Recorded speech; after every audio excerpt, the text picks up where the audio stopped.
So the next panel, they'll be introducing themselves as they proceed. I want to thank Lori Jo in that last panel. That was superb. I'm going to pose a question of a very general nature. I don't expect an answer now, but I'd like you all to give some thought to it.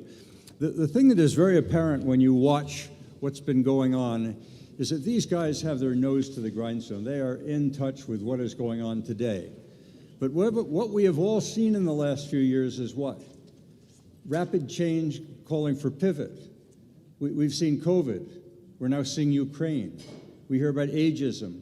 There are a lot of forces and sources of change in the market today that it could be very disruptive, which is a sign of, is our organization and is our industry resilient and that is able to bounce back and pivot when necessary?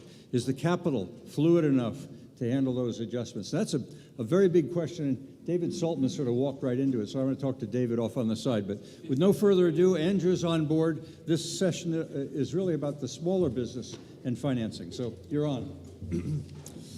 Right on. Okay. Well, thanks, gentlemen, for joining the panel.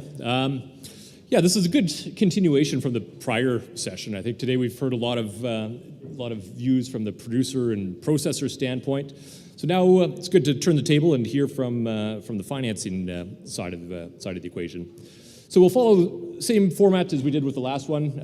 Each will come up, do roughly a 10-minute-ish presentation, and then we'll follow that up with Q&A at the end. So Anton, we'll start with you. So it's Anton Bellot from ATB. All right, good afternoon, everyone. My name is Anton Bellot, so I am our relationship manager for agribusiness and agri-food at ATB Financial. So I know there's going to be a lot of questions. I'm looking forward to this, absolutely. So I'll try to keep my presentation at a high level, pretty brief, but really dive into where we've seen the hemp industry and agri-food and agribusiness, some of the things we look for, and how we've been able to see the biggest opportunities and what challenges that for us as a financial institution face today. So, as everyone knows, ATB Financial is a Crown Corporation, full-service financial institution. We do not just do term lending. We do everything from revolving debt, term debt, trade finance, foreign exchange, working with commodities, full-service day-to-day banking.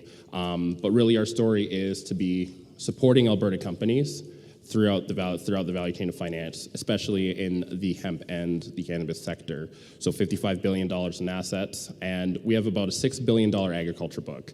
That also includes what we have on the hemp side, but also throughout the value chain in agriculture. So ATB in the last couple of years, what we've decided to do is to really go and focus on segmentation. A lot of times when I've heard from my previous customers and, they talk to a banker and they just say, you know what, I don't get it. I don't understand your industry. I don't understand what you're talking about and some of the nuances that you may face today. ATB decided to really listen to what's happening in the market today and really spin out into certain sectors and certain segmentation. So we have our real estate group, our energy desk, but for the focal point today, we do have a full agriculture team. But when we look at agriculture, agriculture is more than just primary production. It's more than just, our legacy crops, like, canola, we've talked about wheat, barley, oats. That includes specialty crops like hemp, right? And what we've done within our agriculture team is really focus on not only our specialty crops, but also the value chain of agriculture, from agribusiness, so anything from, as we've mentioned today, genetics, anything pre-farm aspect, and anything what happens when that commodity leaves the farm gate. And that's something that we really look to focus on. So my role is on the full value chain in agriculture, really focusing on that mid-market segment in terms of anything from lending from $500,000 to $15 million in lending. And some of the areas that we really focus on today: controlled environment agriculture, agriculture, food and innovation, cannabis and CBD, hemp, and then industrial hemp as well.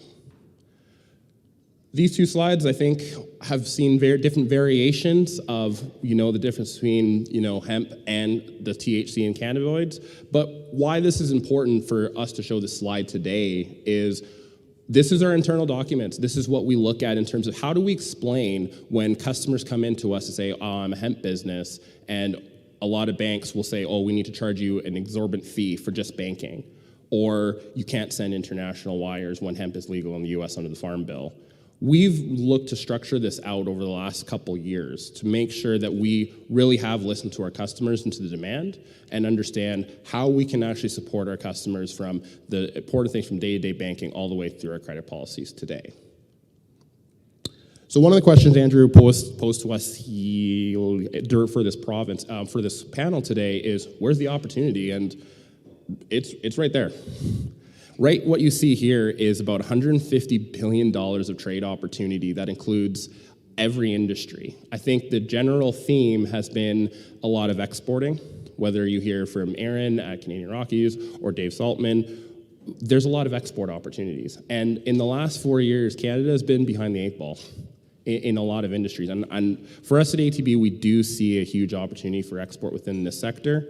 We're lagging against countries like Argentina, Australia, parts of Mexico, the US, and we have trade agreements with some of these countries that are tariff-free.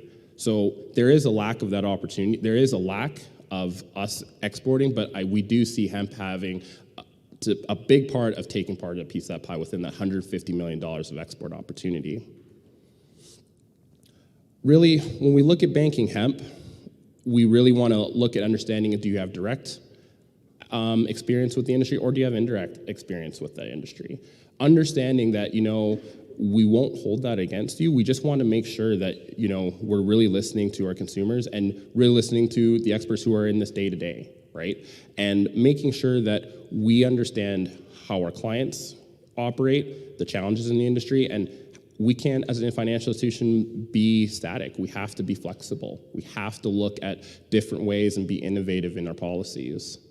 So the next couple slides I think are going to probably draw the most attention are banking considerations, financing considerations, and opportunities to unlock capital from the financial institution sector. So with the banking considerations, as I mentioned earlier, with hemp, it is legal under the Farm Bill in the US, so sometimes movement of capital. We're looking at bringing up capital from the US or sending it to other jurisdictions. We have to be at the forefront to make sure that our clients can transact if we want to really unlock some of these export opportunities. Our anti-money laundering policies, right? When someone hears hemp, they think cannabis automatically and they get scared off. I'm proud to say at ATB, to open up an account for hemp, that costs you basically $0. We're not going to charge you, I don't even know how many exorbitant fees I've heard from other places, but we don't charge you for that, right? We do truly understand the sector and we do want to continue to evolve. Do we know everything? Absolutely not. But really focusing on listening, being at these conferences today, we always want to take that knowledge back and continuously evolve with the industry of where we'll go today.